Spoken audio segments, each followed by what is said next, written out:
my name is Dave Shegog, and Jeff has been nice enough to come out and visit one of our open houses here at the Castle Peak and Thunder Railroad. That's our backyard railroad that we're going to take you on a short little tour.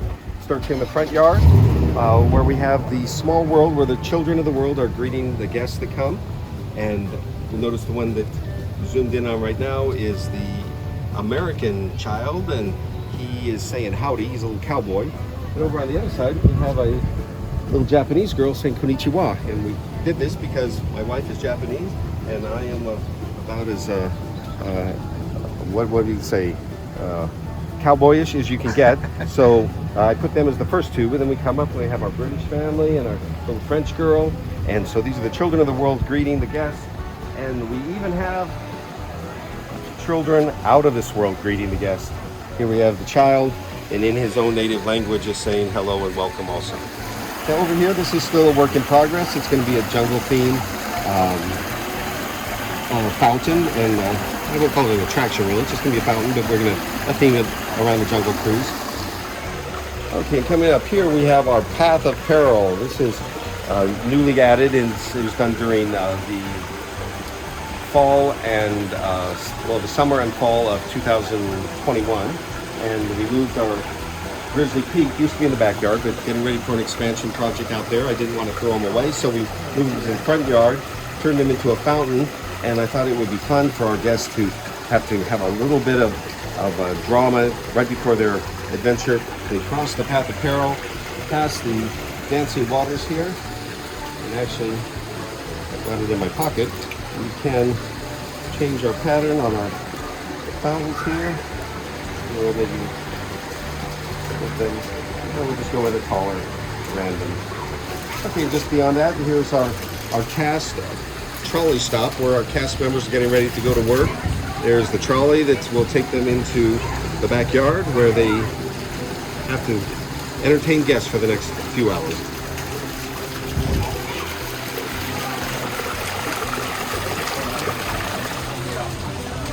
Those of you familiar with the Downtown Disney will see the pattern is point of departure for this was the Moon Gate that is in Downtown Disney between the Grand California Hotel and Downtown Disney.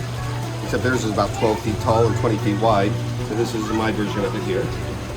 The Von Roll Company from Bern, Switzerland built the original Skyway at Disneyland back in 1956. And Robbie Von Roll of the same family is a machinist. When I met him, he was in San Diego area, and he built all the mechanics for this, the cabins and all of the moving parts for this. And I built the structures, and together we put our efforts together and came up with our little Skyway. How did the Wizard of Oz end up in there? Well, the Wizard of Oz was a gag, even though there is a Wizard of Oz by Disney. It's a short film back from I think it's the 50s sometime. But for many years, I had all the Disney theme, but I had some Wizard of Oz characters, and over on the side of the yard, I had a little tunnel where the yellow brick road came in and went out of the Disney thing. And the gag was supposed to be that they had wandered from the MGM lot onto the Disney lot. And so the sign said back to MGM Studios on one side, and they were on their yellow brick road on their way back there. But after about 15 years of that, people still came up to me and said, you know, Wizard of Oz is not Disney. And as if I'd made a mistake, and I figured nobody gets the joke, so I took them out. How much of this, can this all stay up all the time? Really, this doesn't get damaged in weather? I mean, it's SoCal. So. No, we have covers that we put over each of the cabins to keep the sun off them so they don't fade. And this open house will go to 4 o'clock, and by 4:15 they will all be covered up. All the figures you see out here will all be back in their cupboard, and we'll be heading out to dinner before 5. Wow. So it has all been made to where it can be unfolded and folded back up. If there's just one of me, it's about an hour. With my wife and I, it's a half hour. With my wife and myself and my daughter, it's about 20 minutes. And if my other daughter's here, it's about 15 minutes. So everyone's got their little job. And now as you come in, you're going to have to start watching closely because you will be passing Disney films all around you. Here's Mulan in her garden. Here's my beautiful wife, Frances. She is going to sign in the guests, but I believe you've already signed in, so we can sneak right past. Oh, right. From that side to that side, and that's how. Visitors that come here get an activity sheet. This is for this year. We add, if Disney's come out with a new film, then it gets added. Encanto is the most recent one, which we added just this past month. And this is a little scavenger hunt to see if people can find all the films. And if they can name all the people in the Skyway Cups. There's a lot of hidden Mickeys, and it's just the keep activity for kids and grown-ups. From this vantage point, we can see over here is our kind of Main Street area. It's kind of crowded right now, but there's the Main Street Station, which is right down here. And there's a hub, and Sleeping Beauty Castle, Haunted Mansion, and Splash Mountain are featured in this area. This last year, we try to add something every year. This year, Encanto was added, and the Disneyland Band is making its debut now also. And everything here is custom made, except for the plastic Disney figures. You might recognize those; they're just commercially available from Shop Disney online or wherever they come from. But things like the band all had to be custom made because there is no Disneyland Band figures available. Same way with the locomotives, the rolling stock, were all custom made, and obviously the buildings are all custom made. The railroad has changed many times over the years. Whenever Disney comes out with a new film, I look at it and say, do I need to build something from that or not? And right over here, the Tangled Tower, or the tower from the movie Tangled, Rapunzel's Tower. When that movie first came out, the first time I saw that castle or that tower, I said it's got to be in the yard somewhere, but there's no place to put it. So that involved a lot of demolition of rock work, redoing the ponds to make a spot for that tower. Now when movies come out, I'm not so ambitious as to change everything around. So this, I can't see it right now, but Encanto was added to one of the fairy gardens right now. A little less ambitious, but that's because it's just a movie. There are some ambitious projects. Galaxy's Edge is going to be added, and it is going to be a full attraction as opposed to a viewed diorama. It's going to be a attraction that the guests here are a part of it. It's going to involve theatrics in an indoor theater space with actors, and it is going to be quite an extensive thing. Along with Galaxy's Edge, we're going to be doing Nature's Wonderland and Rainbow Caverns. The Rainbow Caverns will be an indoor type of exhibit, so it'll be completely dark there with fluorescent waterfalls and a little mist hanging over the lake and a train coming over the lake.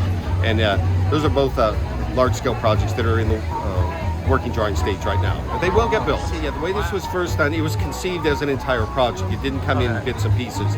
And as such, this whole yard was built as a model. Right now this yard is 62 feet wide, so I built it 1 inch to a foot. So I had a 62-inch wide model. That's the size of our dining room table.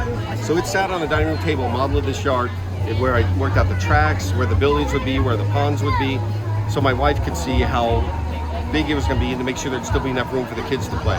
So that's why the retaining wall was put in here. That was to separate the railroad from the kids' play area. And so, because my wife and I visited other yards that people had done, and frankly, most of them were retired guys with no little kids, and so they let the railroad take over the entire yard.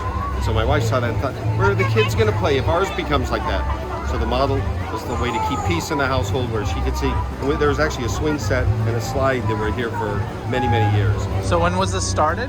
What year? This started in 1997. 97, wow. Is when we started planning it. It was planned between 97 and 98. Construction was between 98 and 99, and then 2000 was our first open house. Well, to back up and say, in the beginning, they were not open houses like this. It was primarily railroad clubs and specialty groups that I belong to several clubs of other modelers, and so they would have like a monthly event or a special open house for that. Then it was later that actually, going to point a camera up at this up balloon here. A friend of mine, actually was the daughter of the pastor at our church, said that she was on Facebook and found a entire thread that was devoted to people guessing at what they were calling it the gumballs on Serrano. Serrano is our street here. People guessing what the gumballs were. And so she responded in that she goes, I know the family that lives there, and she called me and asked me if I would object with her telling people what it was. And I said, I don't really care if people know what it is. So she said it was a part of a model railroad that's all Disney themed. And then so shortly after that, she offered, she goes, we can make an event for you and make it a Facebook event. And not being a Facebook user, I really didn't know what that meant or how it would be publicized or anything about it. And she says, I'll set it all up. And so she did that. And I said, but be sure there's reservations so I can know about how many to expect. And then right after she put yes, because I said it'd be free, then it filled up, and the next morning I came out and had 1,700 reservations saying I'll be there on Saturday. So I immediately canceled it and said, we're gonna have to set this up in a way that's manageable so that my neighbors don't hate me. And so that's when we discovered Eventbrite and how we could have reservations to try and limit each day to 250. So we originally had one day and it filled up within 10 minutes. They were all gone. So we said, okay, we'll do it again the next day, Saturday and Sunday. And that one filled up in about 6 or 7 minutes. And we said, okay, we'll do the next week. And we kept doing that, and we filled up about 2 months every Saturday and Sunday. And that was in, I think, 2015 or so. And so now what we do is we just pick out usually the month of May and the month of November, and we'll do most of the Saturdays and Sundays. We'll have probably 8 sessions, and still a lot of people wait a long time because all the reservations, when I open it up, I'll have 2,000 spots, and they'll all be gone within about an hour. And I think it's because it's free.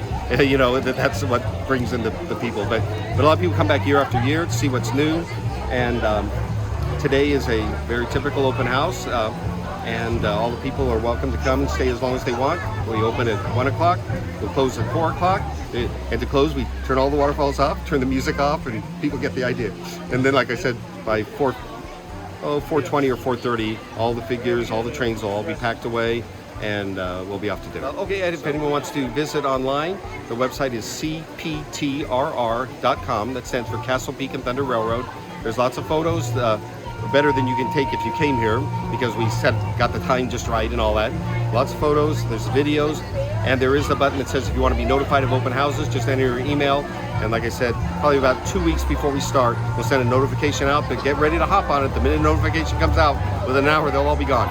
So jump on it quick, and maybe we'll see you here in the next couple months. And we got 2 questions here. Yes, sir. No, actually one question. Yeah, Oh. that train over there, is it Yes. supposed to be dislodged?